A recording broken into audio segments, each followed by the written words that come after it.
Hello and welcome everyone to a very special video. Today, I have gathered two amazing YouTubers. I have gathered Harv from Popcorn Lobotomy. Say hi. Hello.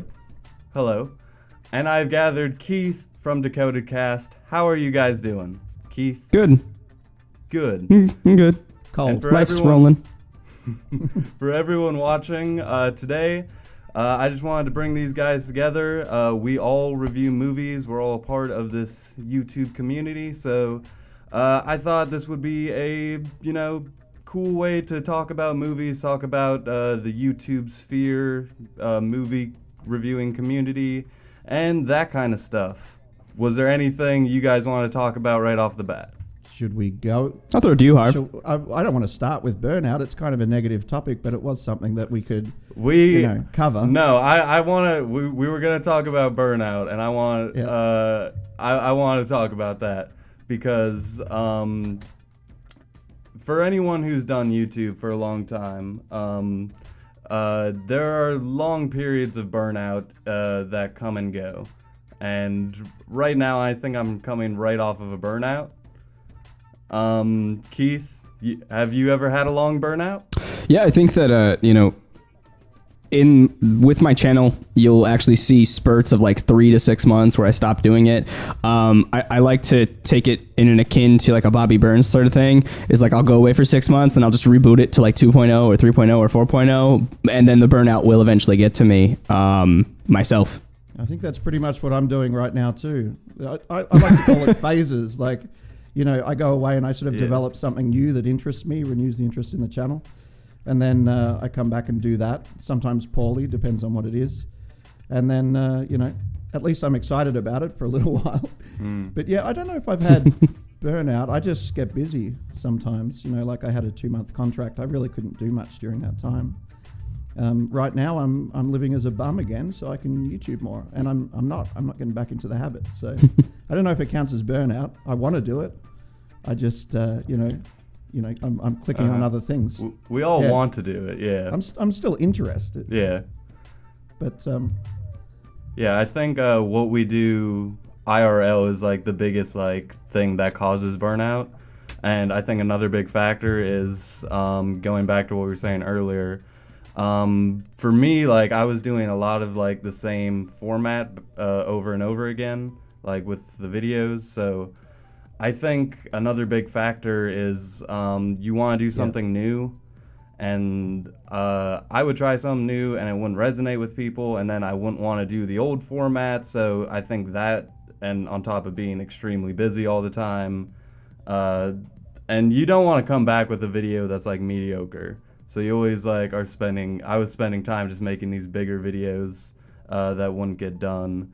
Once you get like back into the habit of things though, like that's it's easy to keep going from there. Yeah, it's all about habit, but I'm with you. I have trouble with the repetition. I can't do the same thing over and over again. I just have trouble with it. I don't know what it is. It's just the way my brain works. I like to at least evolve. And with the reviews I was doing, the scathing reviews where I talk like an insane asshole about movies and pick them apart, I'm bored with it. I can't bring myself to do that voice anymore. And honestly, I've taken so much criticism for it. And I know there's probably people who like it, but they don't say anything. So all you get is the negative comments on the videos.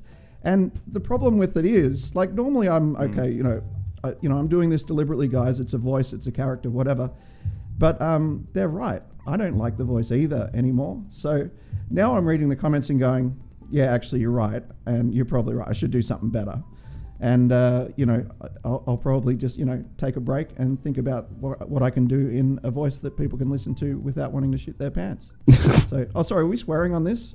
Are we allowed to swear? Mm-hmm. Oh, hell yeah. It's okay? All right. Oh, absolutely. Yeah. I was just checking, when I was making the Creator on the Rise video, I wasn't sure how far I could go. I was like, it should be family friendly, really. But too late now. I said shit twice. We can just keep going. All right. Fuck shit, we've broken the ceiling now. We have crossed the threshold. Keith, I know when you kind of revamped your channel, you like completely, like it was audio only, and then you came back with this big, and then you really came back though. Like you went from like uploading like once a month maybe to like a couple times a week? I think that the transition was very much about wanting to try the new ideas, right? That's what I've said. I think that, we went away for a bit. It was really hard to get people on Skype and to do the audio, and I was never really happy with it in terms of the quality of the content that I was getting. And so I sat down with the guys and, we all talked about it. And I said, you know what? Well, I have a camera, I have a green screen, and I've got the audio equipment. Why don't we do videos? And so it became videos, and then it was an idea, I think, that, Sophia, or Eden, my apologies, gave me. And it was being kind of a multifaceted channel, right? Like if you are if you're entertainment, you're entertainment, right? So if you're reviewing TV, you're still in the entertainment category. If you're reviewing gaming, yeah, you can go in the gaming category, but that's really reserved, or should be reserved, for people that are playing games, right? Or doing like Twitch things. And so when we came back, it was very much like, well, I want to try this, I want to try that, I want to do all these different things, and trying to circumvent kind of that creative burnout and the dislike of creating, content that I wasn't happy with. And sadly, I'm right back at it again. I think that my burnout more or less comes from a lack of creativity or a lack of feeling that I'm like, using that muscle, right? And I think a lot of people have the same issue is, it becomes, it's one camera, the camera's over here, it's in front of me, I'm in front of this green screen, we're chatting, we're having a great conversation about the movie. But like, when we finish, we're like, that wasn't that fun, right? Like, well, what if we did shots of us in the hallway and us doing these things and us going to the movie, and like, that's fun, but your fun and your creative muscle creates this time that you now have to edit and you have to produce and you have to do all these other things, which then makes it feel like it's a heavier weight to do the content, which then, path of least resistance, when you're already feeling creatively challenged, you're just like, I'm just not going to do it anymore.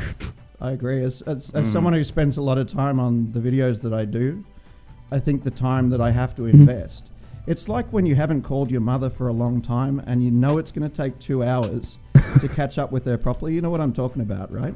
So you put on the call because you're like, I haven't really got 2 hours right now, and then by the time you get around to it, you go, well, now it's 3 hours because we haven't spoken for like 2 months. And, it's like that with the channel. I sort of go, well, took me 9 days to do the last one, and I can't really start that cycle again now because I know on Monday I've got to do this or whatever. And you start playing these games with yourself and saying, well, I'll either try and do something easier, which, I do a podcast as well, and man, that's easy to do. You literally just pull the microphone down and start. I love it. But I don't know if it's as creatively satisfying. It's not bad. I like listening to my own podcast. Is that narcissistic? I don't know. But yeah, it is, isn't it? I'll listen to this podcast a couple times, so probably not. Well, you've got the excuse because you're editing. Well, that's because you're editing it. Yeah. But I think when you aim for sort of high quality content and you invest a lot of time in it, the burnout comes from the effort that it takes as well as the creative. Because you're taking one idea and then you're just running with that for like 5 days, 6 days, whatever it takes to edit the thing together. So for me, that's part of it. When you go high quality. So my goal is to go lower quality, strangely enough. And I think that's what YouTube encourages, and I've been resisting it for a long time. But generally speaking, like I'm doing these edits that literally they're half-second cuts, basically. On that's the rhythm that I work to. So I can spend an hour on half a second of the video, just going through Google Images, trying to find something. And some, there's the low-hanging fruit that you do when you edit. So you go, I know what I want there, I know what I want there, I know what I want there. Then you've got all these gaps, and you go, okay, what can I think of? And it's pretty easy. And then you've got like 2 half-second gaps that you just go, I don't know what should be on the screen for those 2 bits. And that can take like the last 2 days, it's like 5% of the video or whatever, less. And, you just sit there scratching your head. Like you could put anything there. No one else cares except you. But, you feel like you need to have something that makes sense. Yeah, I think working on like, I've heard people give like the advice, if you're working on a big video and if it's taking forever, just move on to the next idea or just work on something else and maybe come back to it. I think comparing it what you said earlier, Keith, that it's like a muscle is like a great comparison. It has to be like creatively challenging though. Like no offense to like the movie reviewers like Jeremy Johns or Chris Stuckman, but they very much have like a format that people like and they stick to it. Yeah.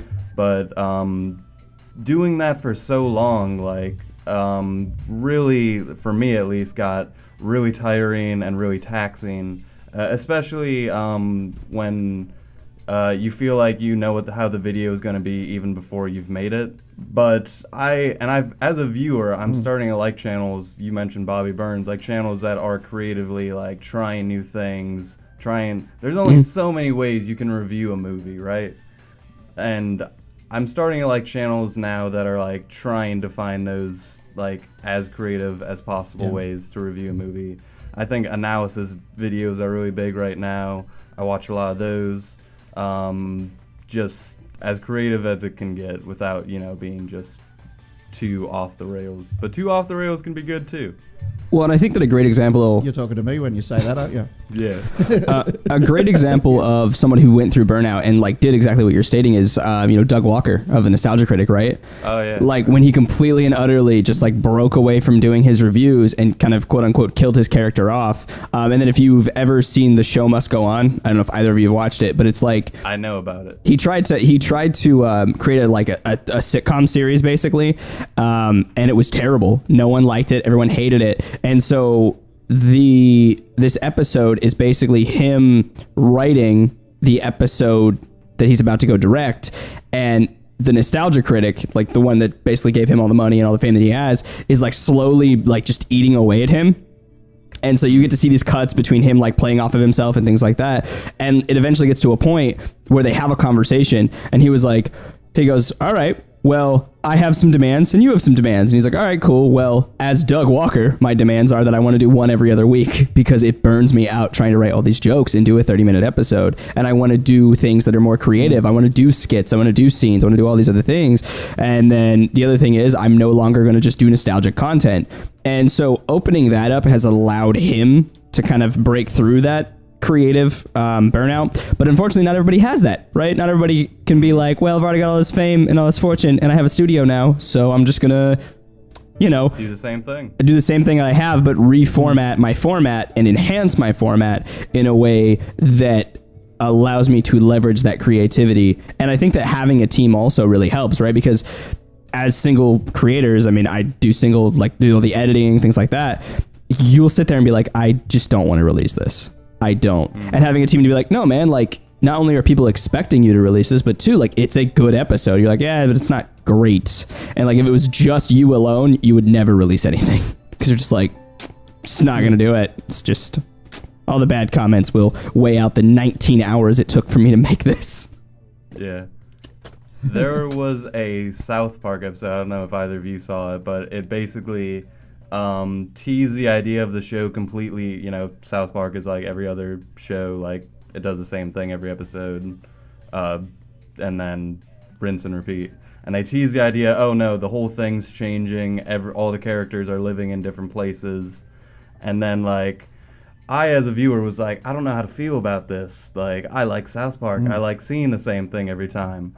And then at the end of the episode, they're like, the message was like, it's kind of good to do the same thing, like that people like, but it's also like important to try new things. So I think as a YouTuber, you really just got to find your balance, find what you like doing, and work with it as much as you can, and try to not burn out. Yeah.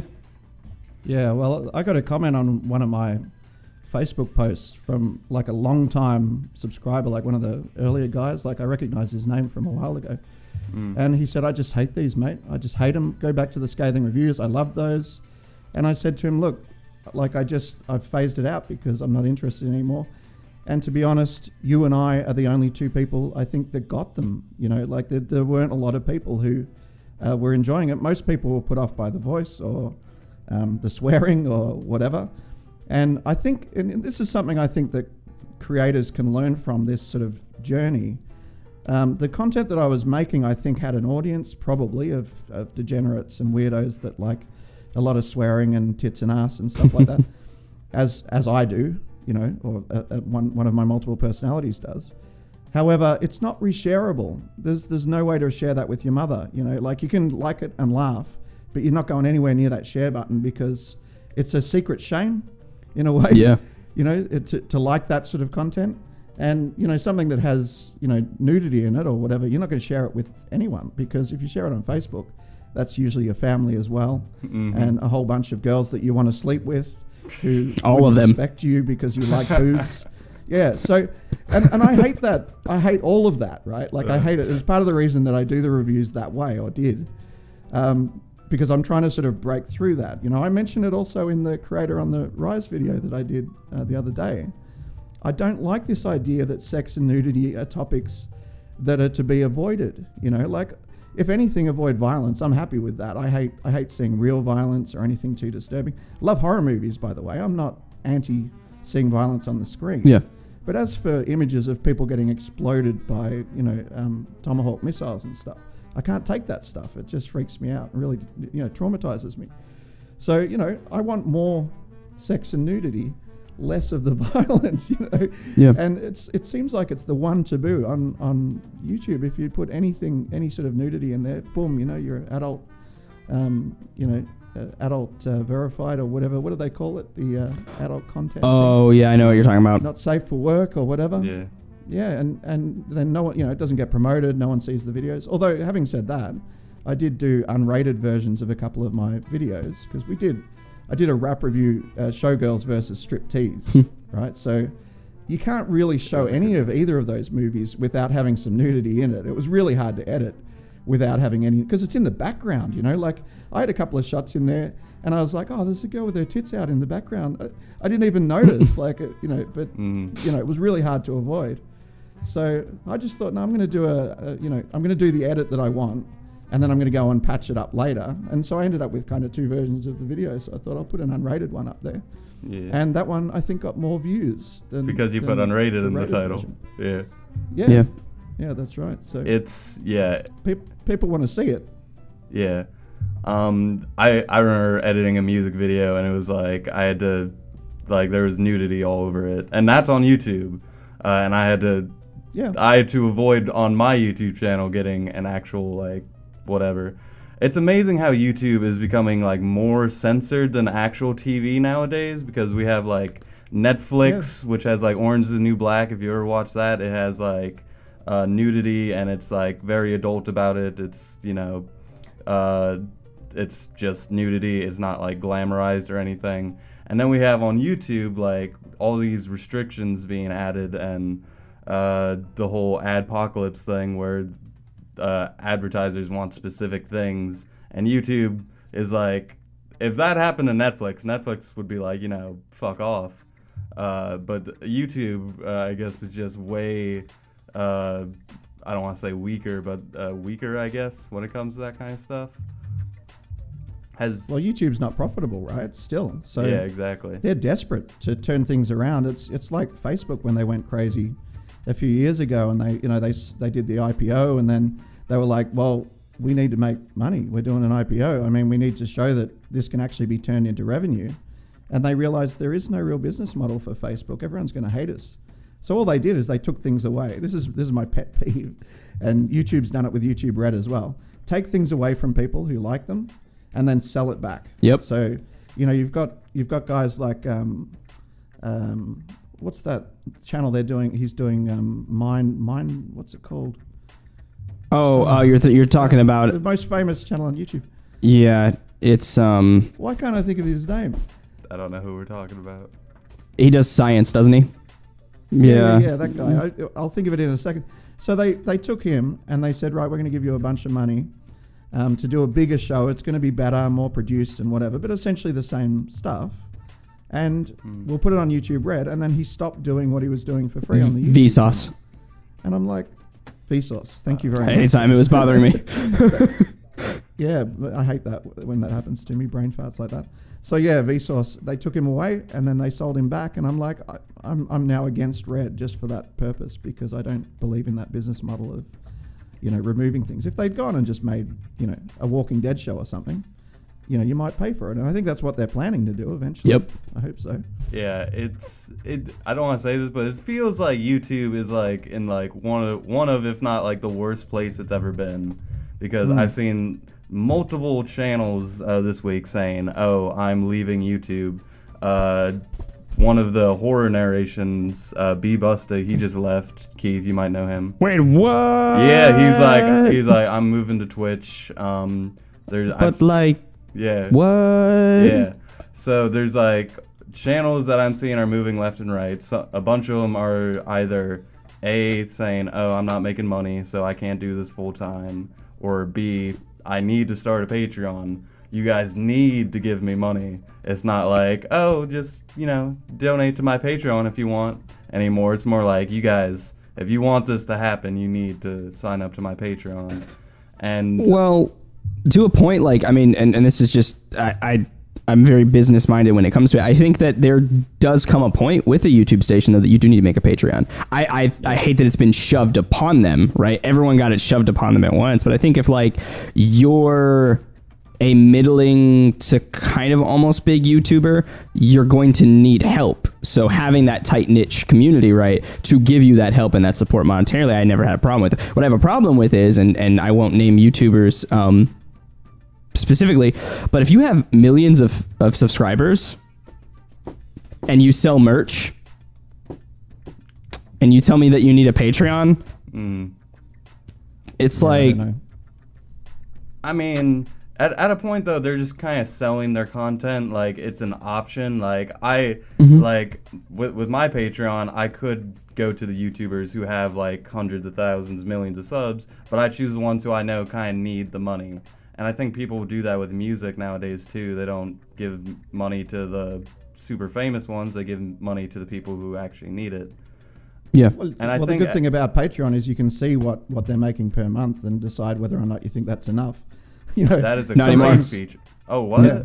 They removed it. They updated it. You can see how many patrons are on there, but you cannot see how much money that they're making. Now, I wish that I understand why they did it, because they don't want it to be about money, which I think is stupid. But like, even if you had like patrons, 5,000, right, an average Patreon donation, $5, I could be like, oh, okay, well, they're making, $25,000 a month. Nope, nothing. They removed all money.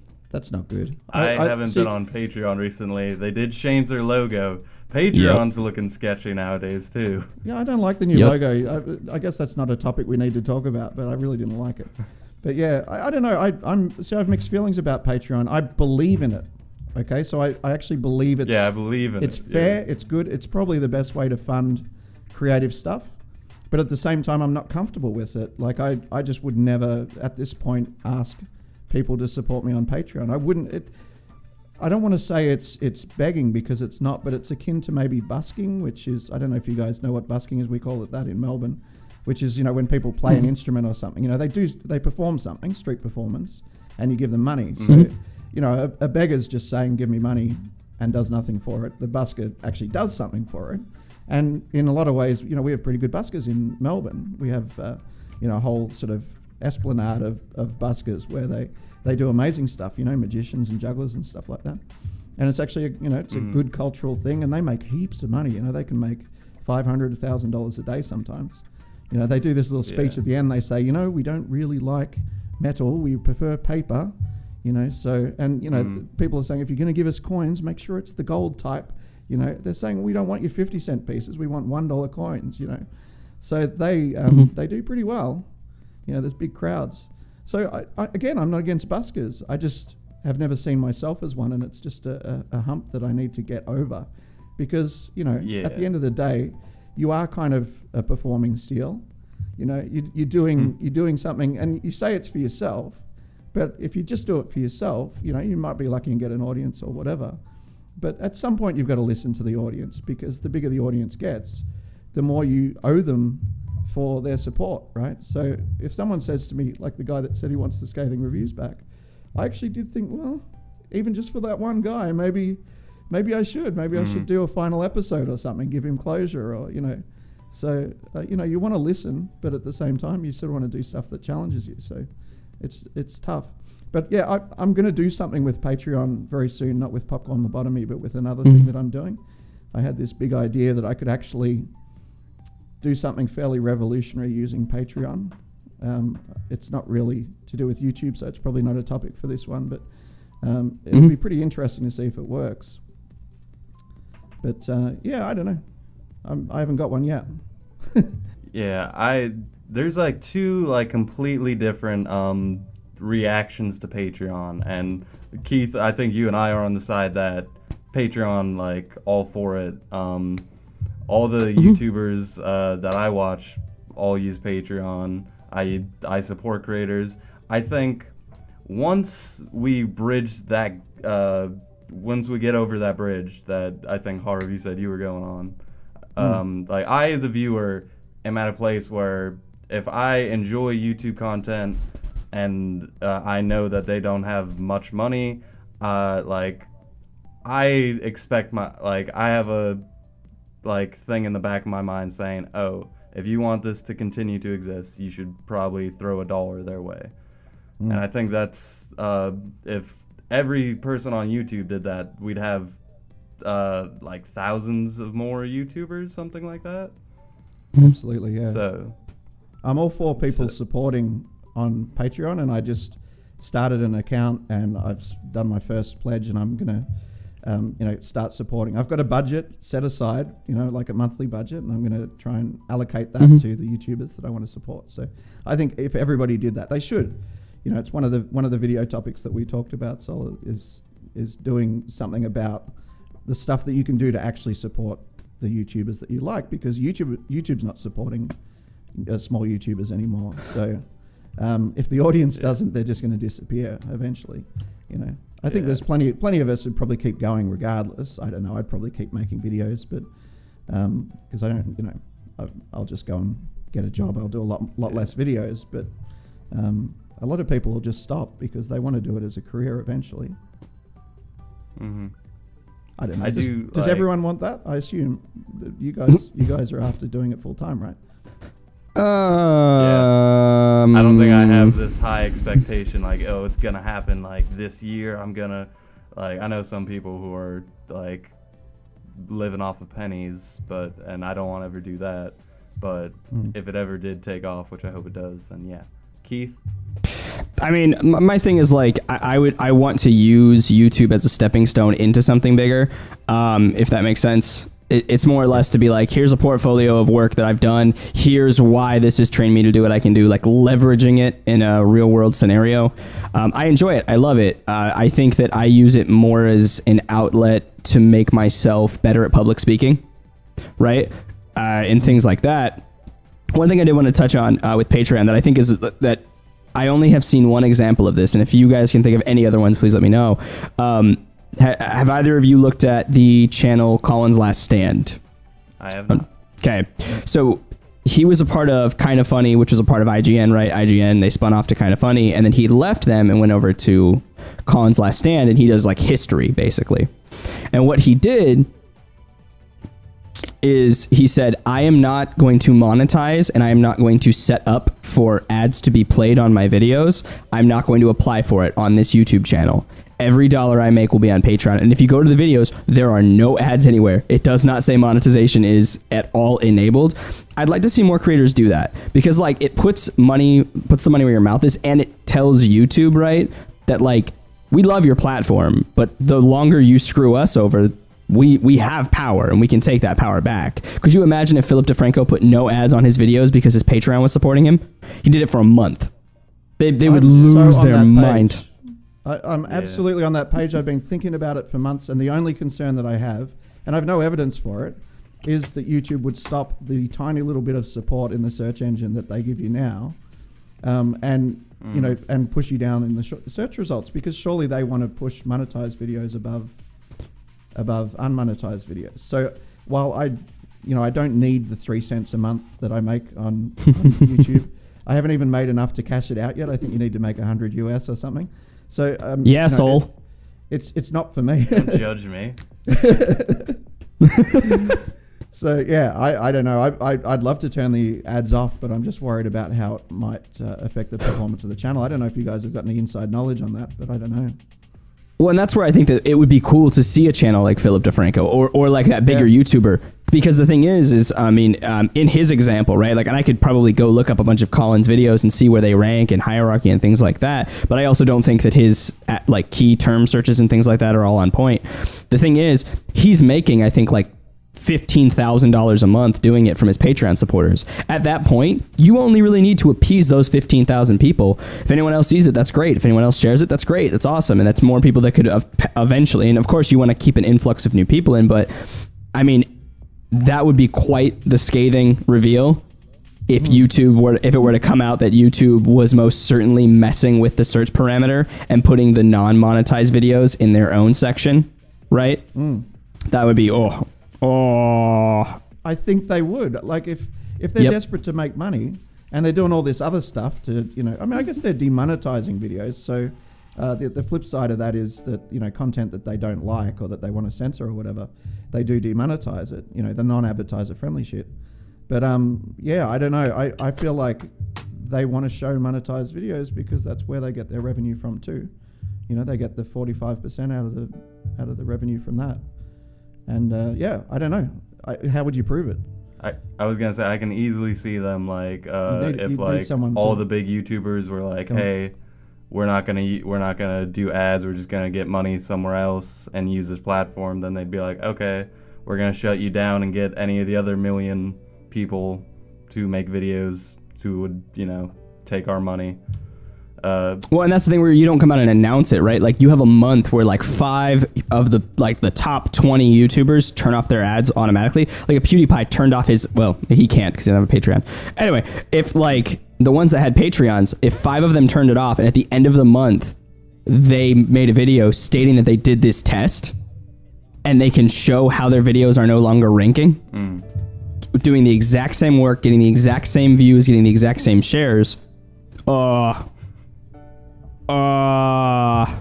would it be a huge scandal? I guess it would have to be. Yeah. It would have to be, because what it would essentially would be is it would state smaller YouTube channels can never grow because you have to be able to monetize your videos. And nowadays you have to get 10,000 views to monetize your videos. So if I can't rank properly, I can't get 10,000 views. Ergo, I can never monetize and be with the big boys. Yeah, if they did anything to react to it, that would pretty much prove it anyway. That would be admission of guilt almost. So yeah, they couldn't do anything publicly. Like with how inactive YouTube is, I think it might even take them a while to even realize like if it was plummeting, like they'd be like, oh, we don't seem to be making money. And then like, oh, I guess these people turned off their ads and all these people hate us. And if maybe that went on for a long time, then maybe they'd notice. Yeah, but they don't need to. All you need is just the analytical proof that something is going on with it. That's really all you need at that point. The thing that confuses me is I don't even know why they give you the choice. Like, why don't they just show ads on all videos? Yep. It's why do they let you turn it off? What's the benefit for YouTube in having you turn off the ads? Or something like, I turned off monetization, but for some reason there are ads on my videos and no one else has claimed them and I'm not getting paid for them. Please, someone somewhere hear this and do that, for the love of God. Yeah, and I think everyone would literally have to go through the steps of signing into like AdSense, and people who are just uploading for social media or whatever, they're obviously not going to go through that trouble, so they'd lose probably like a lot of like the target demo, like they'd lose a lot of views and eyeballs that are on them, so that's probably why. But if it infringes copyright, it just gets redirected to the copyright holder. So that happens pretty automatically now anyway. So it would still work. I mean, if everything was forced to be monetized, and then they just redirect to the copyright holder if it infringes copyright. So yeah. I don't know. Yeah. I mean, I just don't know why they... I mean, I know where the roots where it came from, and I think it's a historical thing. It's like turning on monetization was the exception for a while on YouTube. So then it was a feature. It was it was a button. Now I just think, well, why let people turn it off? I mean, I don't know. I don't know what's in it for YouTube. I know what's in it for people who don't want to have ads on their videos and want to give that to their followers. But then, they're trying to sell YouTube Red. One of the features of that is turn off ads. The other feature being the music will play in the background on your phone. Wow, that's amazing. How much work did they have to put into the app to make it not play in the background when, it's like, again, take something away and sell it back to the people who used to have it for free. Exactly. It's crazy. Yeah. I was going to say, I do know one YouTuber who has 1 million subscribers and he has not put ads on any of his videos. So I'm sure there would be a decent amount of angry people who, like, if you forced ads onto them, who would be like, I don't want ads on my videos, and would move elsewhere. But that's I think most people have ads on who are trying to do this professionally, or just even as a hobby. I might turn it off after we finish this podcast. You guys are giving me the courage. I mean, I believe in it. I should do what I believe in regardless of the consequences, right? Yeah, keep your 3 cents a month. Take your stinking 3 cents that I can't get out.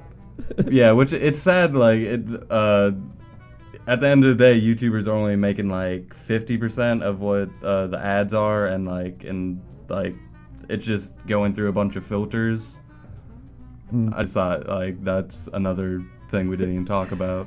So yeah, I don't know. The thing that on my channel is that the videos that have actually got views, and I've got some that have got, I think, maybe 10,000 or so views, which is, you know, I'm happy with that as a number. But the videos that it's occurred on, I hate them.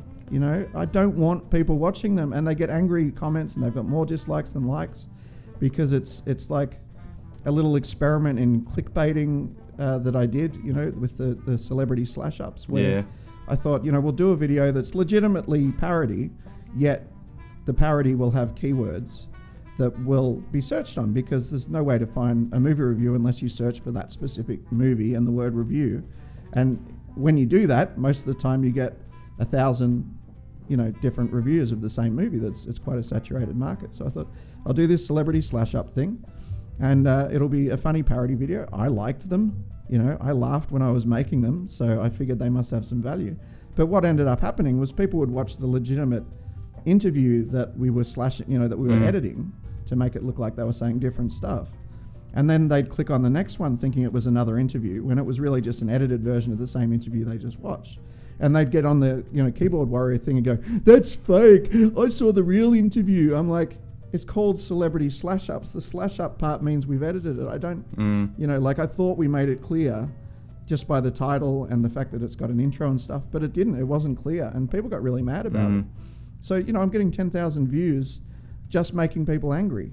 You know, it's just upsetting people. There's no value to it at all. Those videos were never supposed to get like huge numbers of views. Certainly not by people who were hoping to see a real interview. Yeah. So, you know, I really regret it. So many times I've thought I'll just go and I'll move that off to another channel, or I'll delete all those videos or something. But it just seems to me like the videos I like, they get no views, you know, 30, 40 views, and then it's all over. And the ones I'm not proud of, they get promoted. It's almost like, you know, YouTube's trying to discredit me sometimes. You know, like for me, the worst review I ever did was the Island of Dr. Moreau video. It was really poor quality. I don't know why it came out so bad, but I watch it now and I cringe. And that one's got heaps of views. So, you know, I guess that's something people search for, you know, bad reviews of the Island of Dr. Moreau. Yeah. But I really don't want people watching that video. You have the same thing, Yeah, right? I was going to say, I'm in a similar boat where, like, I've made videos on my second channel or even on my main channel that were, like, maybe experimenting. I had one video that was, like, talking about the ending to Hateful Eight, and it was mostly, I was trying to copy a style of other similar YouTubers who were just, like, kind of just doing, like, a slideshow and narrating over it. And, like, so I literally just scrambled a video together, experimented with it, played, you know, with the analytics, and that video blew up. I've had videos on my music channel that have blown up where I'm not personally attached to those videos as much, so, like, it's frustrating when I work on a big project and I know it's not going to get views, it's not searchable, it's, you know, it's a personal thing. And then, like, the videos I don't care as much for, because you never know which ones are going to blow up sometimes. And it's always frustrating when you finally feel like you have a little bit of spotlight and people are kind of seeing, like, the worst, like, project you've ever made. Exactly. And it's worse when, because whenever you're a YouTube channel and you have that spotlight, there's a lack of context, like, when you watch someone's video for the first time. Like, if you were, like... Yeah, because there's a small little narrative going through your entire channel that you know, but a new viewer isn't going to know anything about that. So it's very frustrating when not only are they watching probably your worst video, that they don't have any context to but that happens to be the video that blows up. And hi Keith, welcome back. We were talking about bad videos getting a lot of views. Do you have any of those? No, because all of my videos are bad and I never get views. Yeah, which I think that wasn't my experience when I checked it out this morning. I appreciate that. You're getting plenty of views on there. Well, it depends, I guess, where you're coming from. I mean, you know, if you're comparing to PewDiePie, as a percentage, I guess, you know, we're all pretty small, but your channel's got, it's over 2,000, isn't it, subscribers? And Yeah. I'd be pretty happy with that place, you know. I mean, I'm not even getting new subscribers at the moment, so, you know, I've got like, I don't know what it is at the moment, 500 and something. Mm-hmm. I don't know. And yeah, it's not growing. Yeah. At all. You know, I get a few a week, I think, subscribers. We all should just make the most worst clickbaity analytical video reaction thing, and then we'll all get views. I agree. But can we do it though? Can you bring yourself to turn on the camera and do one of those videos? I can't do it. Like I said, the celebrity slash up thing that I did is the closest we ever got to that. And it's not that I'm not proud of it. I feel I can justify it as not just pure clickbait. It was a video designed that it would work in the search algorithms a bit better than the other ones and maybe lead people into the channel. But it completely backfired anyway. Yeah. You know, and people were complaining it was clickbait, so it doesn't really matter whether I intended it to be or not. You know, if people think it is, yeah, it is. I can't do them. There's two ways you can go. You can, one, kind of adapt all your content to be kind of clickbaity, which is what I see most channels doing. But I've also seen some channels who have like made like 2 clickbait videos, and they use the success from those videos to kind of just do their own thing at that point, which I don't think is a terrible idea. It's just kind of sad to see like how easy the algorithm can be broken with like reaction videos, and like I've made like a couple, I think, similar to what a reaction video is on my second channel, and those videos blow up, and it's just sad whenever I see that. And I've seen other YouTubers who are like, I'm gonna do this for the thumbnail on the next video and see if it gets a bunch of views, and then it does, and it's just very sad. But don't you find, like, I don't know, this is, I guess, in a way, it's something I've been coming to quite recently. I was on Steemit the other day. You know Steemit, the blogging platform where you get paid in like a type of Bitcoin, a cryptocurrency. It's pretty cool. You should check it out. You can make money over there if you write good articles. So it's worth looking at. You know, I make more money just posting my videos with the transcript of the the script of the video underneath than I make on YouTube from the video. So it's worth doing. A couple of my things, I made like $45 from an article about Ricky Gervais. So it's worth doing. I don't know if when I cash it out it'll be worth that. I don't know how to cash it out. I haven't looked into it, but that's what's on my account. But I was over there the other day, and this guy wrote an article about, you know, how to cater your content to the Steemit algorithm and all this stuff. And I put a comment on it, and I said, look, it's not my job to understand the code, the source code of the platform that I'm working on. What I need to do is do whatever the hell I'm doing, write something that interests me, and hope that other people are interested too. The algorithm's job is to promote me if other people will be interested in it. You know, we're doing it backwards. We're like, how do we trick the algorithm into doing what we want? You know, when it's the algorithm failing us, it's not the other way around.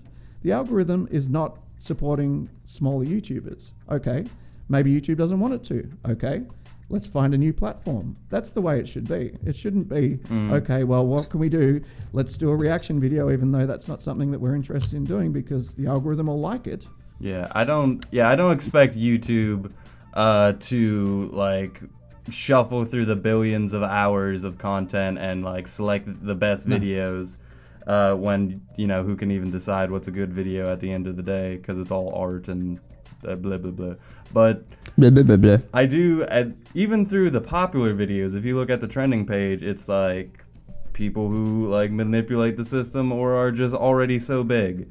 And if there was something that could, similar to what this channel is about, highlight more creators, find a way for people who are looking for new content to actually find new content, Because I've been in a position where I'm like, okay, like I think I would like a new thing to watch on YouTube because I only watch the same people every day, and to actually be able to find somebody, whereas the algorithm, I can't even find what I'm looking for half the time. Yeah, that's right. I mean, VidMe has a feature for that, and I think they're trying to get people who are frustrated with the YouTube algorithm to go over there. But now there's this huge tide against VidMe, you know, on VidMe. I don't know if you guys have been over there and had a look, but there's a lot of people now saying, you know, VidMe's just trying to lure over the big YouTubers, and their front page is just populated now with the big YouTubers who've decided to post over there as well, and all the little guys are getting stepped on again, you know. And there was I was gonna say, in their eyes, they're probably just like trying to like make themselves look legit. Like, hey, we got these big YouTubers that you know, like add like an ounce of like familiarity. But I don't necessarily agree. Like, it should all be new people, but it shouldn't just be a mix though. Yeah, exactly. Yeah. What do you say? VidMe has a good feature, which is, you know, you can click on a random creator, and you just keep clicking random, and you get some like, you know, some of them are terrible, but you know, eventually you stumble across something that you go, oh, that's actually all right, I'll subscribe to that. So, you know, it does work, and I enjoy doing that. No, I was going to say, I think that you bringing that up from VidMe kind of, it brings the crux of the problem, like what the actual problem is. And I think the actual problem is YouTube's not feasible monetarily, right? It's just not. And so what they're doing is they're like, I don't know if anyone watched the MatPat video on like why fidget spinners were so popular, but it's like, YouTube's algorithm is about making money, and making money means more watch time, more watch sessions, longer watch sessions. I was privy to some like back end data of what is assumed happens on a TV. Like, you know how some TVs get like the YouTube app on it? So I was privy to some of the information that does, and like what the drive is going to be for that. Like, you know, we predict that people will watch X amount of, you know, minutes of this per watch session per month. And like YouTube's threshold for watch is like super low. Like I was so surprised. Like I think it was like, you know, we hope to hit 2 hours a month of watch. I'm like, I do that and like I fall asleep and YouTube's on, and that's already done. So I think because it's not profitable for the company, like us as YouTubers, like, yeah, we don't make much, but you can make a living as a YouTuber. But if YouTube can't make a living as YouTube and it's just sucking out money, right? And there's no way of making it profitable. It's not a Netflix that can put itself $20 billion in debt, but then it still has all these great series that will forever be there.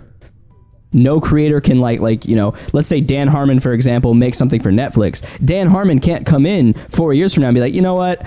I don't like these videos anymore, and just delete it off of Netflix. Netflix owns those, so Netflix will get its money back. Whereas on YouTube, unfortunately, if Logan Paul woke up tomorrow and was like, you know what? I don't like any of my videos on YouTube, and just ripped it down, there would be a huge gaping hole where they were getting ad money. Yeah.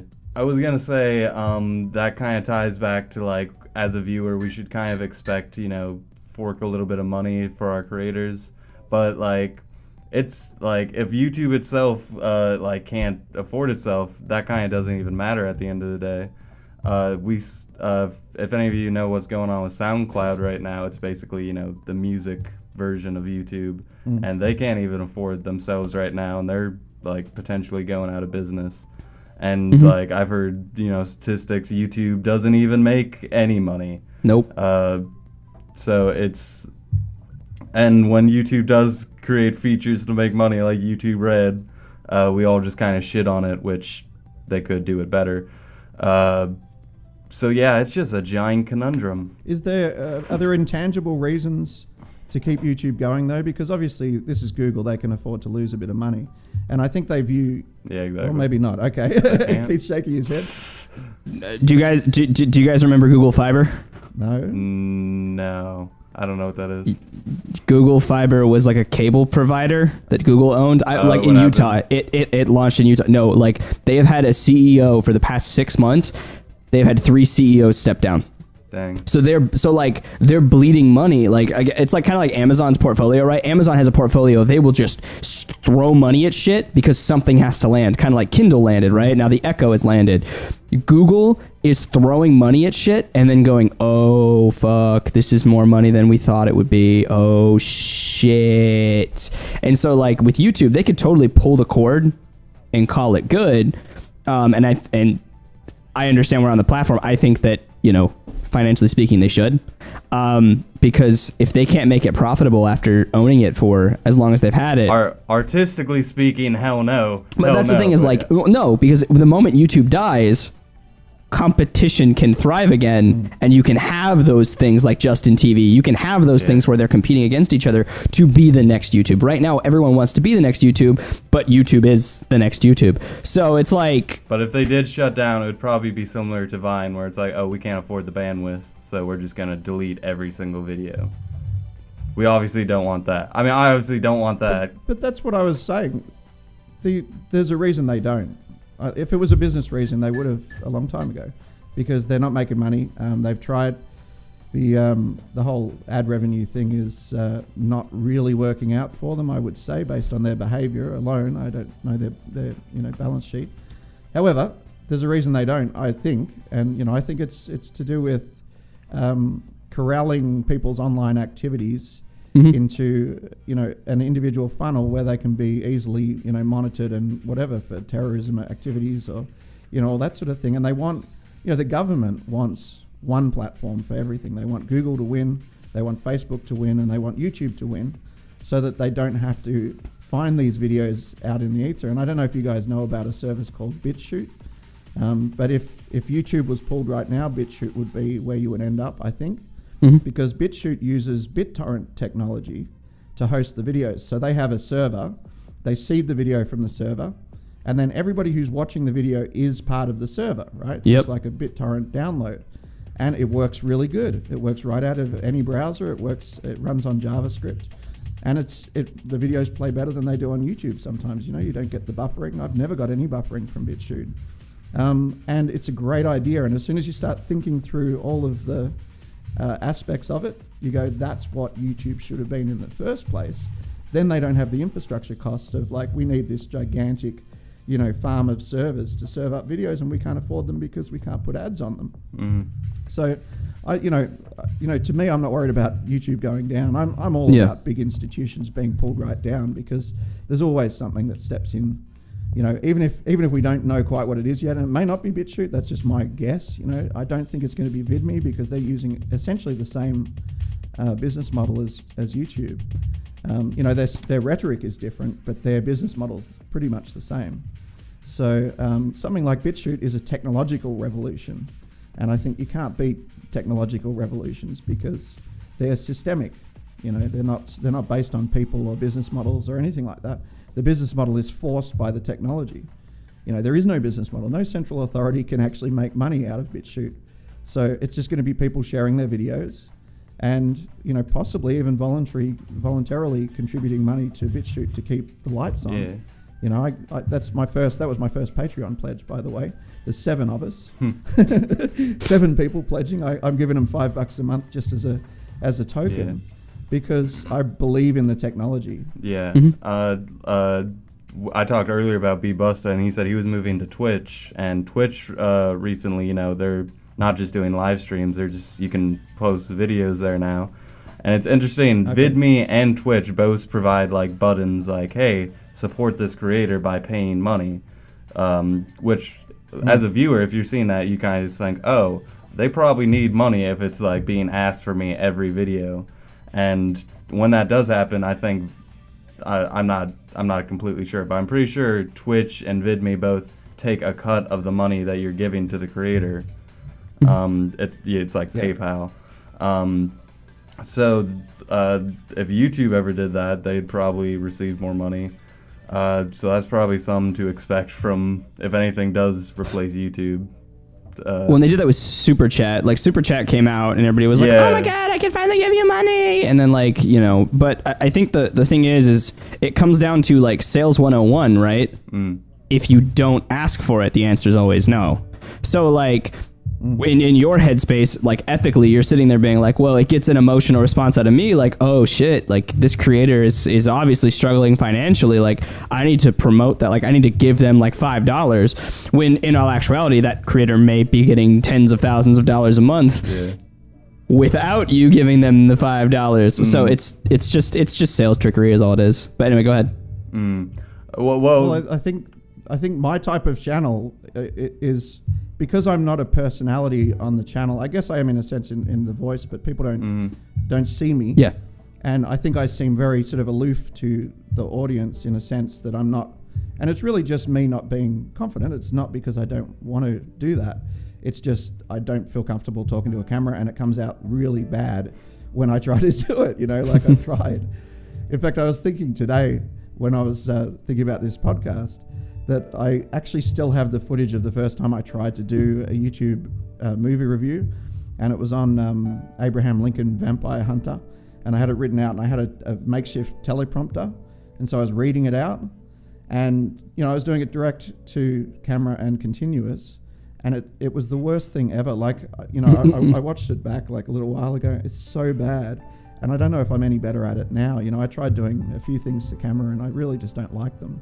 I don't mind, I think maybe it got a bit better, but it's not something I would watch, so why should I put it up on my channel? But yeah, I think unless you're a personality, Patreon isn't really a viable thing. Like you said, it's an emotional response that gets people to want to support you because they feel like they know you, they have a connection. And the way I structure my channel, no one has a connection with me directly. In fact, I'm playing a character, so they might have a connection to it, a voice that they'll never hear if they're in my house. Yeah. So, they're not talking to the real me. So, I don't know. But yeah, it is marketing, I know. And it's something that, it sounds like you've got a good sort of business head on your shoulders, which is going to help you. I know these things, but I don't want to do them. I don't know what it is about it. But, I understand it really well. But, somehow I just want to do the opposite. And it's not because I'm like, oh, I want to be an artist. I don't know what it is. It's just I feel uncomfortable with all that stuff. I mean, I think every creator, like I've seen like examples of like big channels like who like ask for money, and it's like they don't receive any money because it's like they don't have like a personality to the channel. So I think even those kind of channels can benefit from like having a person talking to a camera. Like I've seen channels where it's completely driven by personality, and those receive money, and then big channels don't. Because I think at the end of the day, like it's an emotional, like you said, response. Like if you know that person, you know their name, you know things about them, you're more likely to share money with them because you like them. Yeah. I think that like the only exception I can think of that offhand is like Nick Nocturne, like Nightmind. But I don't know. I quit this podcast. You quit this podcast? I quit this podcast. No, it's he does like a lot of like analysis of like really creepy series on YouTube, but he does it so fucking well. Like when he first released videos, like we're talking like Marble Hornets, right? Like he did Marble Hornets videos, just like analyzing it. We're talking 2 hours for one video, and he put it up for free. And I was like, the fuck? But people were watching it, and people loved it, and people loved checking in, and it was like watching a film and watching someone like do an analysis as their film piece. And that garnered him, I think he gets like $3,000 a month on Patreon, which the thing that I find really hilarious about Patreon people is the moment they get that Patreon check, I don't know if everybody remembers, what is his name? Grade A under A. But like, they'll disappear for like 2 months. They'll be like, I have enough money to sustain myself for a while. Yeah. I don't need to make videos. Yeah, they're like, oh, I'm going to go ahead and slow down making videos. And like, granted, I think that we have an issue as an audience, and that we need to own that, of feeling like these videos need to be released like a TV series. Like if you're going to release every week, you need to release every week. If you're going to release 3 times a week, you need to release 3 times a week. Sometimes it's just like, you know what? When a video gets released, a video gets released. You know? And I think that we need to get back in that mindset. Because I remember when YouTube was that way. Like I would check in on my series like, oh my God, I can't wait to see when the next one comes out. But it would be months. And I'd be like, you know what? When it came out, I loved it. I was happy. I talked about it. I was good to go. Nowadays, it's like, I had some people message me like, hey man, you haven't released a video in like 4 weeks. I'm like, yeah, kind of struggling creatively. I'll get back to it when I feel like it. I think there's a video that's supposed to automatically upload itself on Wednesday. I don't know if it'll happen. And then it did. And I was like, oh, cool. I guess I released a video on Wednesday. Anyway, back to my crippling depression. Going off of that, do you know Adam from Your Movie Sucks, right? Yeah. Yeah, he makes like top 50 movies of like 2014, 15. And that literally, he has to watch every single movie that came out that year. And then he makes like however many hour-long video discussing each movie like in-depthly. And like for creators who make videos that take time, like you can't, like us like who make videos like pretty regularly or irregularly depending, like we can't even get on the algorithm that way. So creators who are making these big art projects have no hope. He obviously can because he's made it at this point. But without like Patreon, like he couldn't sustain himself. He couldn't like go off and do those projects. And some creators just work at their own pace, and it's like if they didn't receive money, then those videos would never come out. So I also do that where I think like I don't expect my videos to come out at a certain time. If they never came out, obviously I wouldn't support them. But as long as I know that they're being worked on. Still waiting for that book review. What are you waiting for? Still waiting for your book reviews to come back, Sol. Those got some spicy numbers, views. They'll come when they come, Keith. Anyway, Harv, what were you saying? Go ahead, Harvey. I was just saying Patreon has the option to make it a per video payment, right? Yeah, yeah. I know a bunch of maybe people. Maybe not a lot of people doing that. But yeah, yep. I was actually, I actually signed up for a Patreon just to pay the Juice Media channel. You guys may have never heard of them, but they used to do rap news, and it was partially the inspiration for me doing rap reviews. But theirs are way better. And they would do like, they'd talk about the news, but bigger issues, conspiracy theories, things like that would all be sort of covered, and they try and give a more rounded view and, a feel-good ending, like we should all come together at the end sort of stuff. And I really liked it. It's been my favorite channel on YouTube for a long time, but the guy who actually did the rapping and played the character of the newsreader guy, quit the channel. So like 2 months after I joined on Patreon just to support that channel, and that was per video as well. So he had to create the content, and I was like, even me, I love this channel. It's the best thing ever. I watch his old videos, when I'm taking a dump, because I just love them so much, and that's when I reserve the time for the best videos. That's my special time with YouTube. So yeah, he and the channel's still going. It's just doing different stuff now. There's no rap news anymore, and it's still good. It's just parody advertising videos, and it's okay, but it's not as funny or as engaging to me. So it kind of fell apart, and that's kind of scary when you think about it. If your videos depend on other people, and you went per video on Patreon, I don't know what you would do if the other guy wants to leave. I mean, you as a viewer, at least you have the choice to, pull your money back or not. But we've been talking for a while now.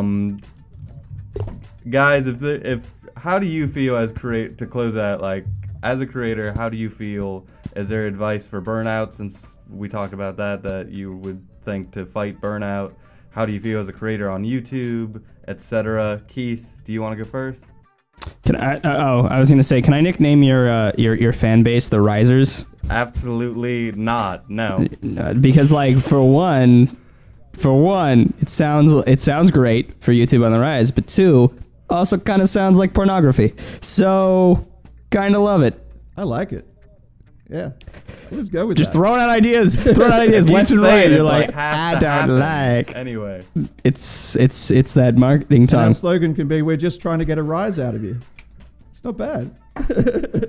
Fucking, did you guys just hear that? That was a cash register emptying all of its money for us. Oh, God. Anyway. Anyway. Sorry, what was the question? What was the question? I was thinking about that awesome fucking fan base To name. close the video out, we talk about burnout. Do you have a way to fight burnout, and how do you feel as a creator on this platform, and do you think this platform will be around in however many years?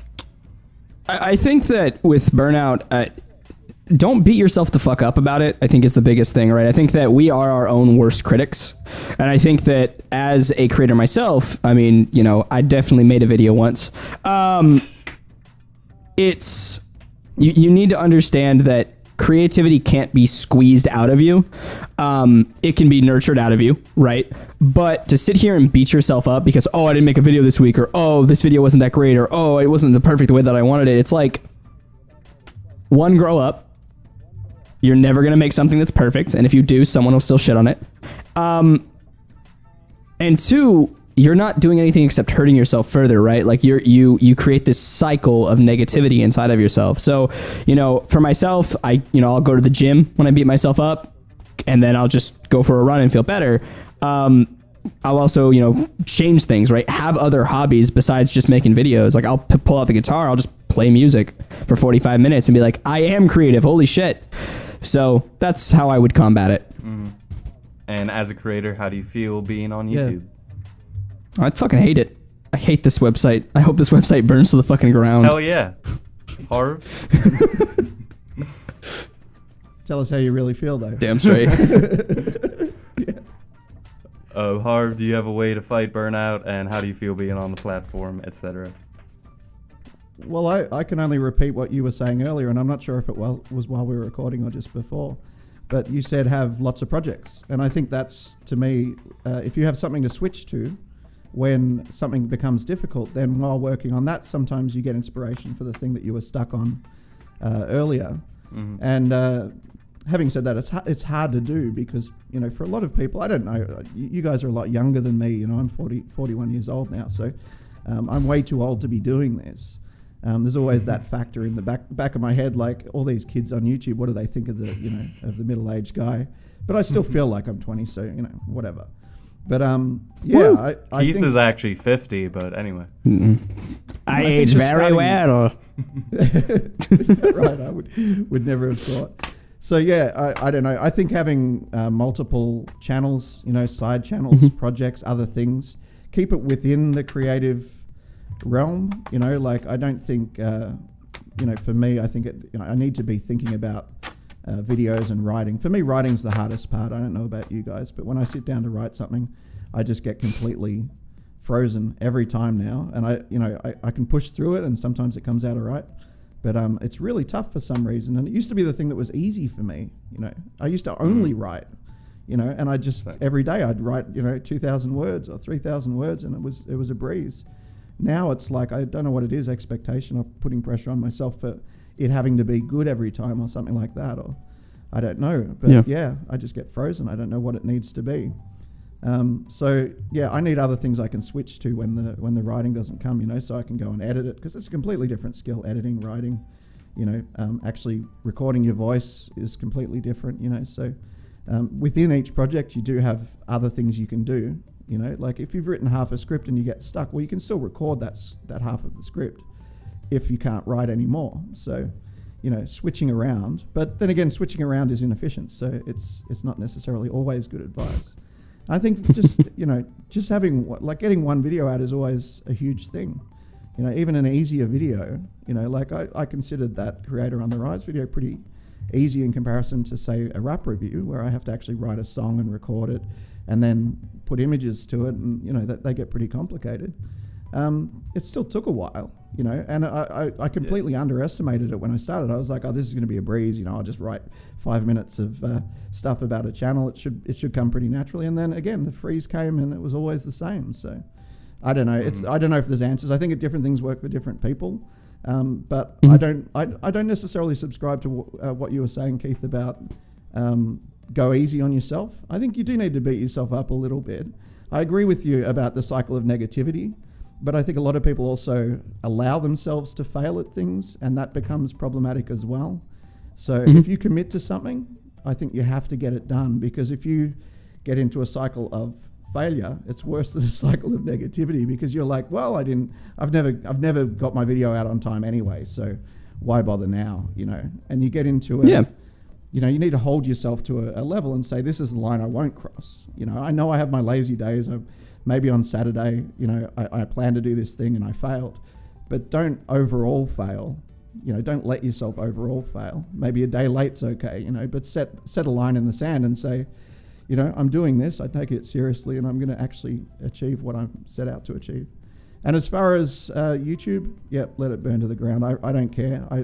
You know, I'm on BitChute. I like it over there. It's good. We need more channels over there. I hope you guys sign up eventually as well and start, you know, using it as a backup channel or whatever. Because I want to watch more stuff over there than I watch on YouTube, and most people aren't there at the moment. So, yeah, I'm not worried about YouTube. If they can't make money, and if they can't keep the creators happy, and it seems to me like you can't have both anyway, then yeah, there's alternatives. Yeah. All right. For me, Burnout, I'll probably just run through this real quick because you guys, I think, both hit it on the head. For me, Burnout, I just try to follow wherever I find inspiration. And, you know, even if it's not video making, I have other passions that I can follow. Literally, if you're feeling burnt out, you can walk away for a minute. That always helps. Don't be afraid to work on something easy. Harv, I think that's don't be afraid to work on something easy. Like I've detoured away from main channel videos, and it was like so relieving. And then I came right back, and I was like, oh yeah. As far as YouTube goes, yeah, I'm all for burning it to the ground. But I don't want literally the thousands of videos I love to just disappear. So for all of the creators out there, maybe re-upload to VidMe, put them somewhere, just so I'm not gonna click on your channel one day and then be like, they're gone.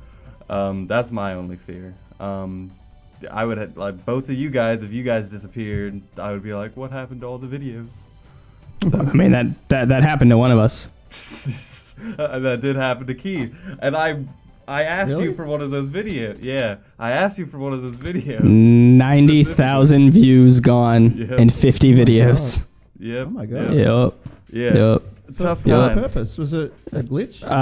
Oh no, We'll there go was. into it It after was the podcast, after the yeah. podcast. We'll definitely Okay, we'll definitely go into it No afterwards. But to close this video out, thank you everyone for watching. Both these guys are amazing and are extremely talented guys. I'm gonna have links to all your guys' shit down below. And yeah, just thank you so much for watching. If we do more podcasts, I'm hopefully gonna try to get as many cool people as I can, so you guys are sure to appear again. I'm sure. Maybe not Keith over there because he's shaking his head at me. Confidence, soul. Jesus, if maybe we think about one day a podcast could be released. Confidence. Maybe, We talked about this. Maybe my lack of confidence is my personality. Ooh, I tied it back to what we were talking about earlier. It's not your personality because I met you in real life. Just let me close the video out. Jesus. I have missed you. Missed you too. Anyway, thank you so much for watching. As always, links down below. Subscribe, do it, support creators. You guys are awesome. And with that, we leave you